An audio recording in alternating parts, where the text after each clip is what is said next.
Hello, my name's Jenna and I'm 40 years old. I'm certainly not the first woman to experience abuse and mistreatment from their in-laws, and I am certainly not going to be the last. My story is one, however, that not a lot of people can say that they can relate to, as the idea or concept of getting their revenge is something that can never happen.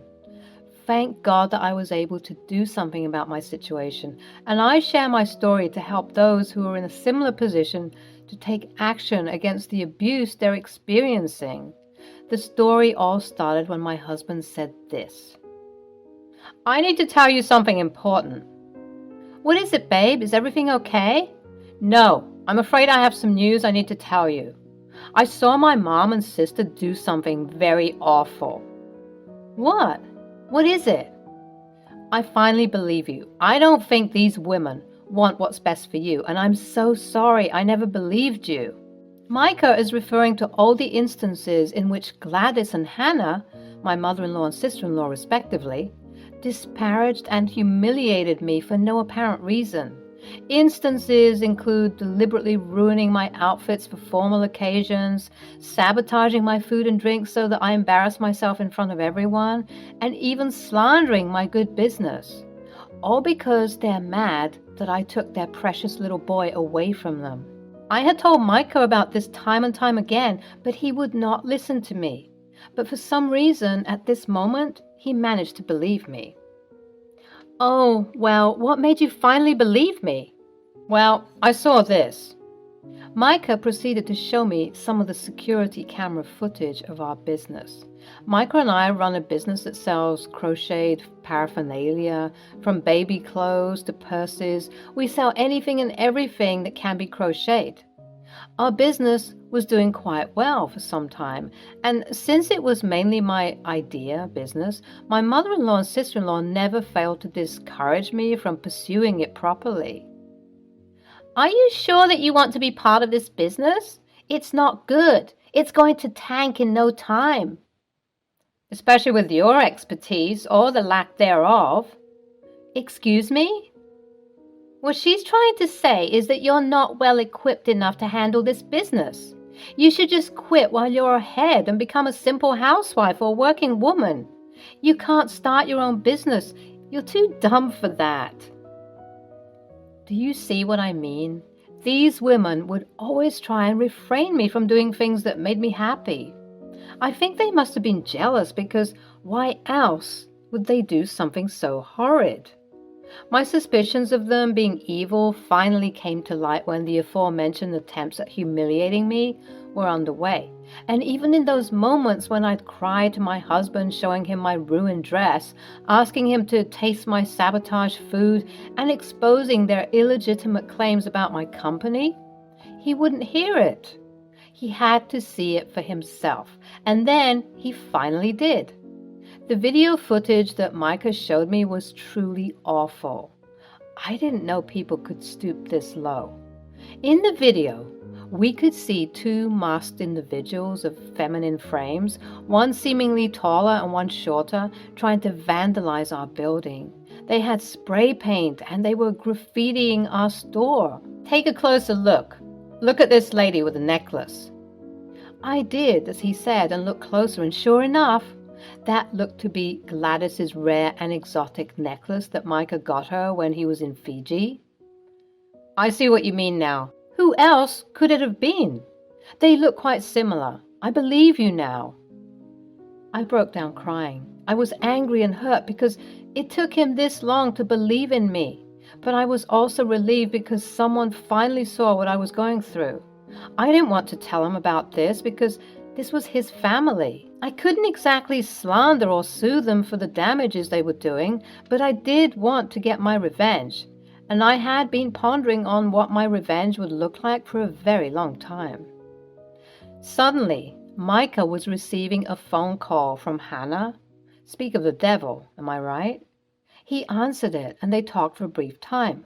Once he hung up the phone, he told me, "Okay, so Hannah just told me that Uncle Peter has just gotten back from a long trip, and Mom wanted to have a big family reunion since a lot of people are home for the summer." "Okay, when?" "This weekend." Are you going to talk to them about what we just saw? You know I want to, but I don't know if I can. That's my mother and my sister, you know. But if you want to confront them, I will help you in any way I can. The weekend came, and Micah and I arrived early at Gladys's house to help with preparing for the big feast that was about to ensue.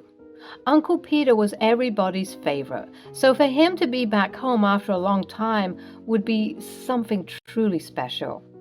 Once I arrived, I noticed that both Hannah and Gladys's demeanor shifted from their happy and smiley faces that they had on to looks of jealousy and disgust. "Oh, you two came quite early." "Yeah, Mom, we wanted to help out. We know a lot of people are going to be here today." "Oh, aren't you just precious?" "It's our pleasure." Once I chimed in, Hannah and Gladys turned their eyes on me, looking at me as if I stole something of theirs. But they just couldn't prove it just yet. "Oh, Jenna, such a terrible thing for your beautiful business to be vandalized like that. I saw it on the way over here. Just tragic." "Simply awful, yes." Even a 6-year-old could tell that these women were hiding something conniving. Once they said those things, they were unnaturally happy, almost elated whilst expressing their concern. I even noticed them trying to stifle a laugh. But I had to hold my tongue. I didn't want to make a scene just yet. I was determined to enact my revenge at the right moment, so in the meantime, I decided to play dumb. Micah followed suit because he didn't want to get his hands dirty. "Oh yes, it's just simply awful. We both wonder who could have done such an awful thing." "Yeah, it was really hurtful to see that happen to something that we worked so hard to actualize." "Yes, but don't worry, the police will get to the bottom of this." "Police? What police? Why, for such a simple crime? I'm sure it was just some stupid teenagers having a little bit of fun. There's really no need to involve the police." "Oh, Hannah, bless your heart for caring so much about these alleged little rascals, but even so, they should be punished for what they had done. After all, it's not like they didn't know what they were doing." I'm inclined to agree with Hannah. How many stupid things did you do as a teenager? Don't be rash and foolish. Come, let's get everything ready for the party. I could tell that they were sweating. Why try and brush the whole thing off after inquiring so intently about it? Both Micah and I exchanged a knowing look and proceeded to help out with the party. We spent all morning and early afternoon setting everything up, cooking and cleaning. At around 3 p.m., the family members started to arrive for the big reunion. Once we had finished up everything and were lounging around, Micah pulled me to the side and said, "I have something for you. It's a concealed microphone. I want you to wear this." "What? Why? What is it?" "I'm sorry, I'm not strong enough to confront my mother and my sister. I'm sorry I'm not the assertive and dominant man you want me to be, but in a way, I feel like this is better. If you expose them for yourself, then you'll receive all the glory. You've always been stronger than me. Wear this mic and approach them. You never know what you might find, and you can get your justice. I won't stop you." I appreciated Micah's words, and although I wanted him to be a bit more confrontational, I was also grateful for the help he gave me. And with that, I put on the mix, hit record, and walked around to find those two witches. Finally, I found them conversing in the kitchen. They seemed to be in a heated debate of sorts, so before I entered, I waited at the door to hear what they were talking about. "She knows everything, Mom. Did you see the way she looked at us?" "Shut up, Hannah. You're being paranoid. She doesn't know it was us." "I swear to God, Mom, she knows everything." "Okay, calm down. Even if she knows something, what is she going to do? One thing you should know is that Micah loves us, and she loves Micah. If she did find out somehow, she'd tell him, and then Micah would tell her that she's crazy. I mean, that's what's been working for us so far, right?" "What do you mean?" "Remember how we put ink on her dress before her pitch about the crochet business? Or how we put the spoiled milk in her food and drink? She told Micah about it. There was no way that she couldn't have shared her suspicions with him. But because he loves us, he was willing to overlook it. He'll do the same for us now. At that moment, I burst into the room because I was getting irritated with their villainous talks. Although I had been recording the whole ordeal, I was fearful that perhaps because I was far away, the mic hadn't picked up anything. I had to get closer to gather evidence against them and use it for my revenge. Hello, you two. Uncle Peter will be here any minute. Are there more things that need to be done? Geez, Jenna, you startled us. Yes, Jenna, I have a weak heart. Don't do those foolish things again. Apparently not weak enough. What did you just say? Oh, I didn't mean anything of it. Just that for such an aged woman, you do seem to be quite active. Active? How, dear? Well, I could have sworn I saw you. Perhaps it was a dream or something, but I swear I saw you engaging in some rigorous activity recently. You were wearing something black, I believe, and you were also wearing a mask, I think. They stopped what they were doing for a brief moment. Bingo. Yeah, I believe you were doing something quite rigorous. I believe it might have been something quite bad, actually. Just what are you getting at, actually? I think that you know what exactly I'm talking about, sweetheart. Gladys proceeded to close the door so that we could have a quieter discussion. What are you trying to insinuate? Well, I'm not trying to insinuate anything. Okay, well, we don't know what you're talking about, so hush now. I don't know. I mean, if I'm being honest, I think I might have also seen another person with their face covered alongside this other figure, and they were doing something quite criminal. What a shame. I hope you find these criminals. Anyway, Mom, I think we should get going. Not so fast, Hannah. I wouldn't want you to miss this. Miss what? At that moment, I showed them the video footage that Micah showed me. Oh, good, you caught the vandals. Okay, well, now that we know who they are, there's no need to investigate further. Just drop the issue. Honestly, Jenna, you're getting insufferable with this. You're not the only building that has ever gotten vandalized. Yeah, honestly, just get over yourself, Jenna. It's not a big deal. Quite the contrary, ladies. I do believe it is a big deal. You see, I learned something interesting when I discovered this video. Look closer. Both the ladies squinted and zoomed into the phone screen to see what I was talking about, and the look of horror and shock that occurred confirmed all of my doubts. They were the ones who indeed vandalized my precious building. I told you, Mom. Hush, this proves nothing. Who else has this necklace, Gladys? I can't take it anymore. Fine, it was us. Hannah, don't you dare say another word. Well, she's caught us, Mom. I don't know what you want from me. Yes, Jenna, we did it. We vandalized your business. But what are you going to do about it? Yeah, Jenna, there's absolutely nothing you can do about this situation. We know that Micah cares more about us than he ever will with you. So even if you do try and do something, he won't do anything to us because he loves us. He indeed loves you guys, and it's also true that he won't do anything. But honey, what makes you think that I won't? Do you think I'm scared of you two? You tried to come for my business. That is my baby. I won't let you get away with it. Gladys and Hannah both reached out as if to snatch the phone from my grasp, but luckily I was quicker than both of them and I managed to get away. Get back here, you stupid little girl. Even if you get this phone, the data has already been backed up, so there's no point in trying to fight me unless you want to accelerate your already weak heart. Don't you dare antagonize my mother. Do you think you're funny? Do you think you're smart? You'll be giving us all the data this instant, or I swear I will. You'll what? Huh? What will you do? I'll hurt you in ways that you never thought were possible. Oh, I'm so scared. Please don't hurt me. Oh my goodness. You smart-mouthed little wench. We were scurrying all around the kitchen until I finally managed to open the door.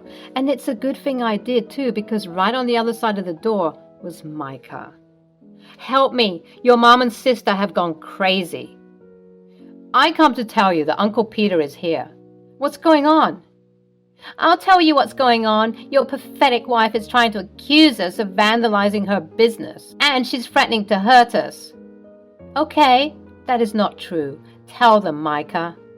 There was silence. Micah looked downtrodden, and he was stuttering and stammering all over the place. "I know you're not used to fighting with your mom and your sister, or fighting at all for that matter, but I need you to fight for me, your wife, right now. Please." Still, there was silence, and Micah's face fell. My heart sank. "You see, darling, Micah will always be on our side and not yours. He loves us more than he loves you." "Now, that's not true. I love you all the same. You're all very close to me, and that's why it's so hard to choose." "Choose what? Why not choose the truth? We both know it. You're the one who showed me the footage in the first place." "What? Micah? Why would you do that?" "Because it's my business too. And what you guys did was terrible. Not just this thing, but all the other times you've antagonized my wife as well. You guys need to stop. Please. We'll forgive you." "Speak for yourself. I'm still pressing charges." "Not on my watch." At that moment, Uncle Peter, our venerated guest of honor, decided to stumble into the area. He seemed happy but also concerned because we were all here whilst everyone else was waiting for the festivities to begin. "Oh, Peter, my love, it's so good to see you. You look well." Yes, we'll begin the festivities momentarily. Let me escort you to your special seat. Tell me all about the trip." "We aren't finished with you, Jenna. If you try anything, I swear on Daddy's grave that we'll make sure Micah divorces you." "Why do you treat Micah like a child? He is a grown man capable of making his own decisions. He wouldn't divorce me just because you said so, right, babe?" You see, he's hesitating, meaning he doesn't care about you the way that you thought he did." "Really, Micah? Really?" He just dropped his head down for the second time in 5 minutes. I really did date a wuss. I angrily stomped away and went to the grand dining table that was housing about 30 people. I took my seat, seething, but still trying to ensure that I kept my composure. Not long afterward, Micah and Hannah joined, and I kept silent, even though Micah was looking at me like he wanted to say something, but he simply couldn't because of how mad I was at him. Soon after, Gladys and Uncle Peter came in and we all celebrated. The festivities began despite the very uncomfortable fight that happened shortly before the event. Whilst we were eating, the rage just bubbled inside of me and I said, "Attention everyone, I have an important announcement to make.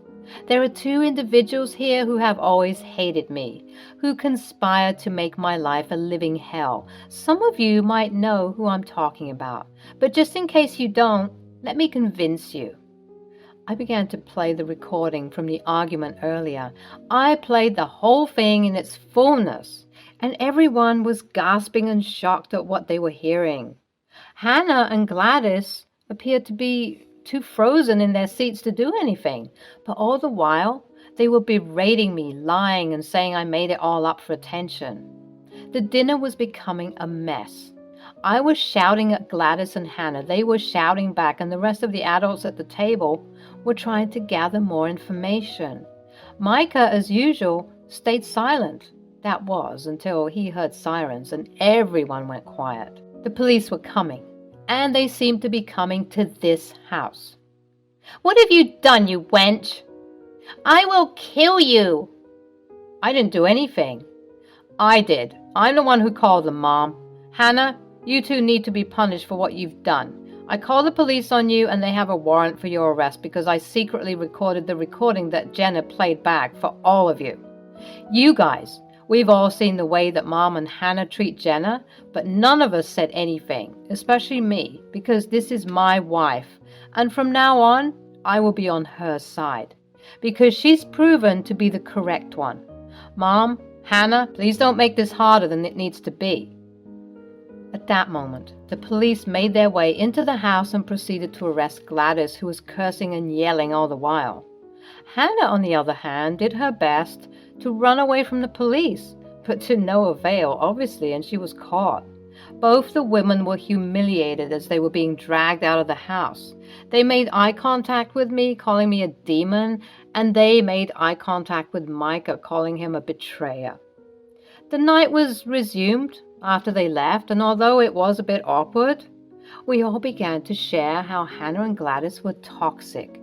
Even Uncle Peter chimed in and said he'd rather be in prison than be around those two. We all laughed and proceeded to have the greatest family reunion ever without those two toxic witches who were my in-laws. They spent the night in jail, thinking over what they had done. Throughout the night, various family members were receiving calls from the local jail, and knowing that it was Hannah and Gladys calling, some family members answered and told them that they needed to spend some time in jail to learn a lesson. Others answered but pretended that the network wasn't working. But the majority of the family members simply refused to even accept the calls. It goes without saying that Micah and my relationship improved tremendously after he helped me out by calling the police. As for Gladys and Hannah, they're out of jail but have been forced to pay a fine for the damages, which was another blow to their ego. And now, whenever we see each other, those looks of jealousy and disgust that they used to often wear on their faces have changed to shame and fear, which I prefer. Revenge has never been sweeter.